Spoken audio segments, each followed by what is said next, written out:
Hey, so this is a video I'm going to talk about Palutte. It's a system for generating lookup tables for very specific color palettes. So if you want a game to look like this is using the on 32 palette, which I found on the internet. Yeah, you can do that. So I will talk you through it. I'll just show it off a bit first, so you know kind of what it's doing. Because it's kind of got two components really. There's the first, which is the post effect shader, which you can just drop on a camera in Unity and it'll work, and also the system for generating the lookup tables itself. And that's what's doing the real work, but the shader does some good stuff too once you have those tables generated. How can I get this? Yeah, okay.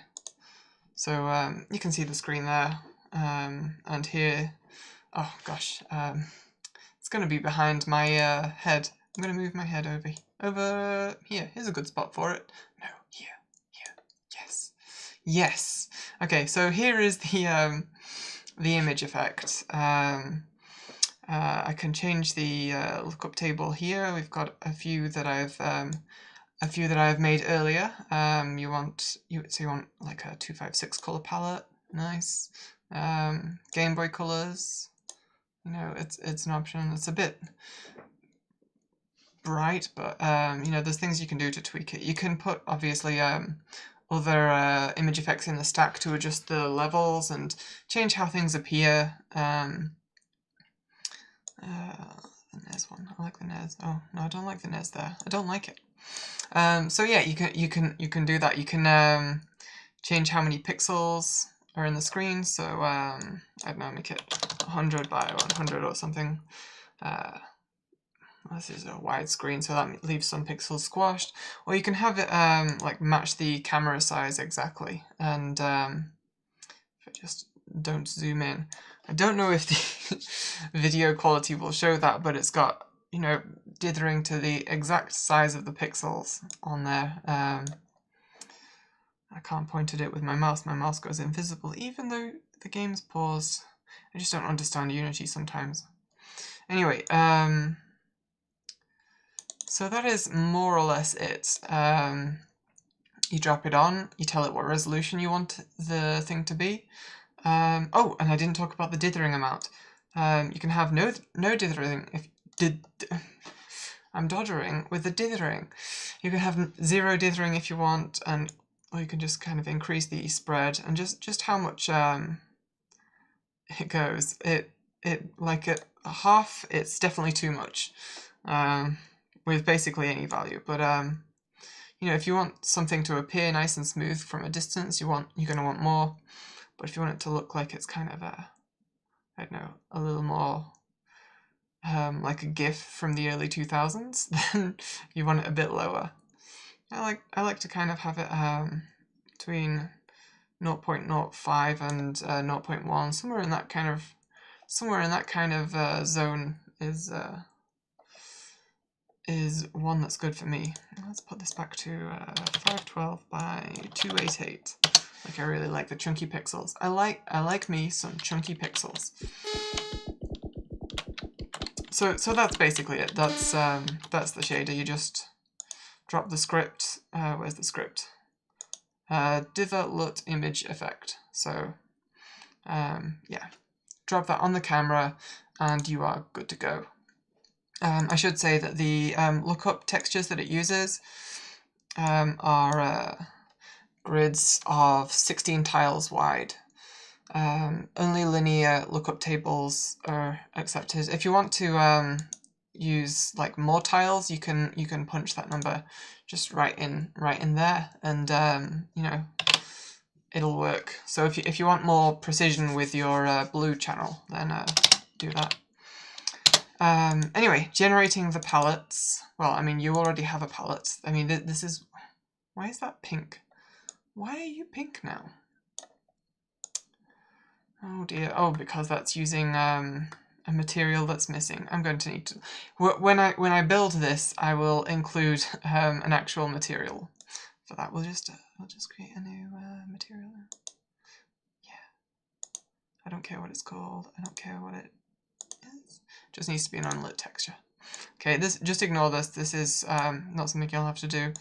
Okay, so this is the palette generator. You just open this Palutte scene and change your settings here, click play, and it will generate a lookup table from the palette that you have provided, which is, it's a very nice palette there. Very nice.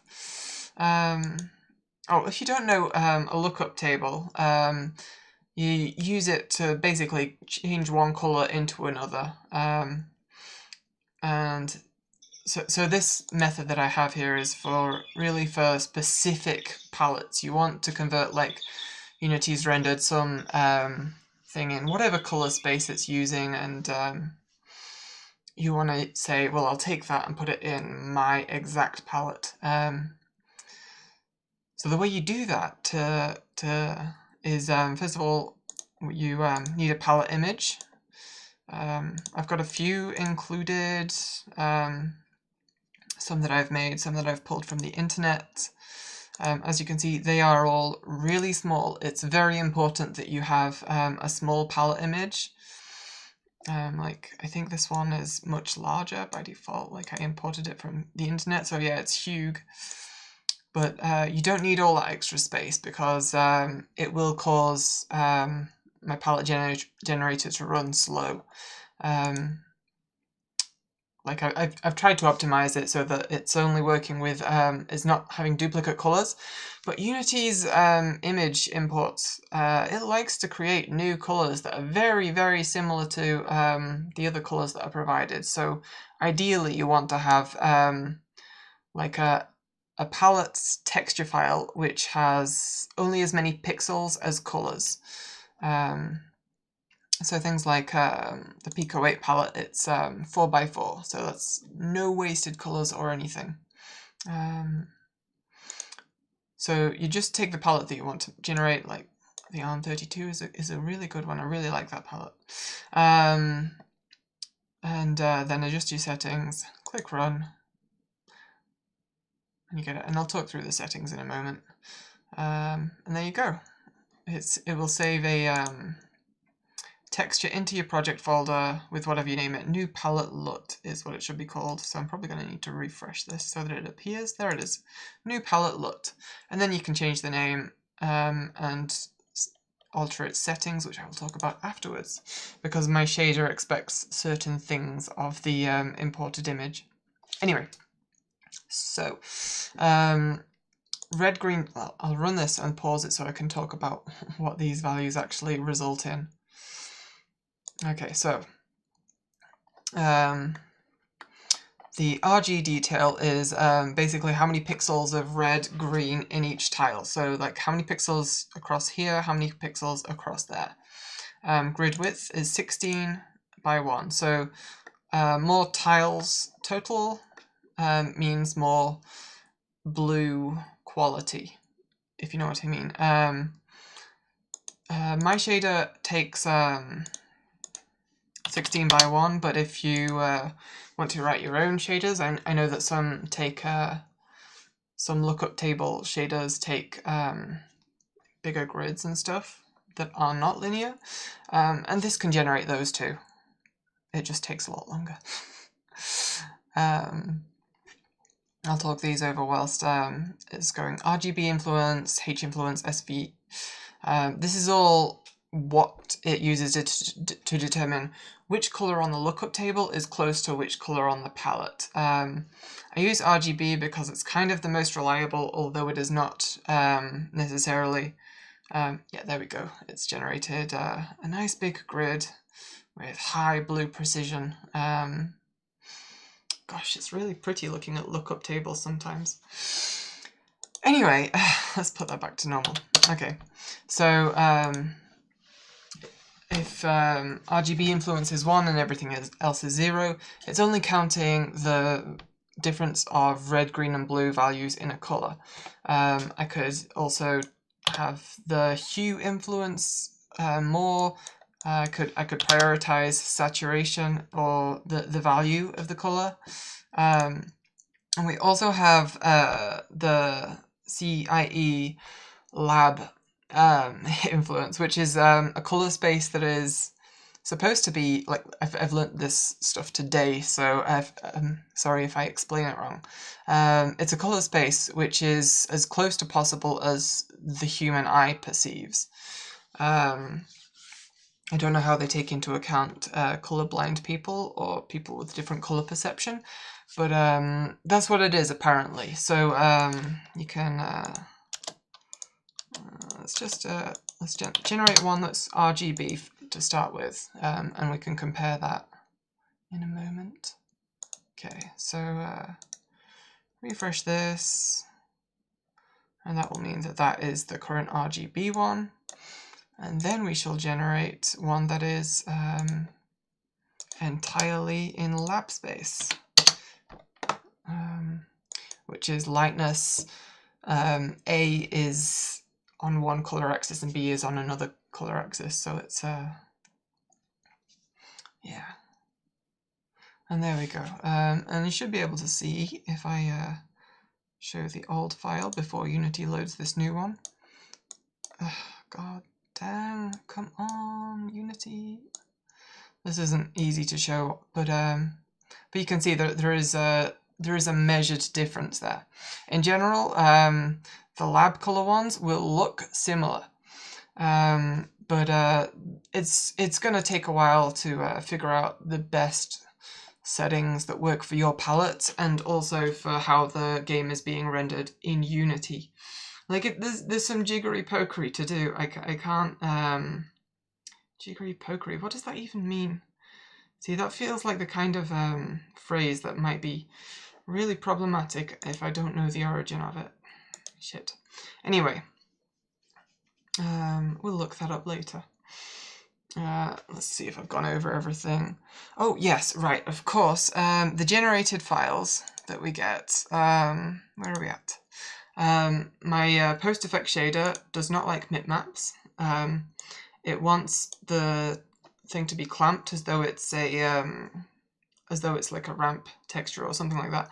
And if you're doing pixel art, you'll probably want it to be point filtered so that it's measuring.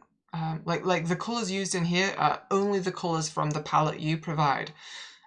So if you sample it with bilinear filtering, you're going to get like a little blurring between pixels if, you know, it's sampling from like a little bit between these bits there.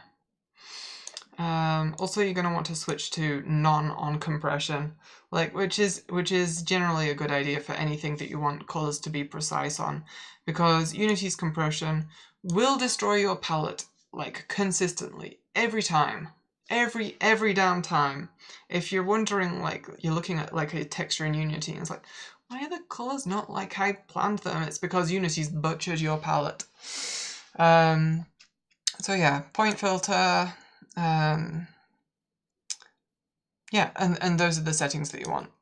And then we can just go into our game scene, which is somewhere around here. Yeah, we'll see, whatever.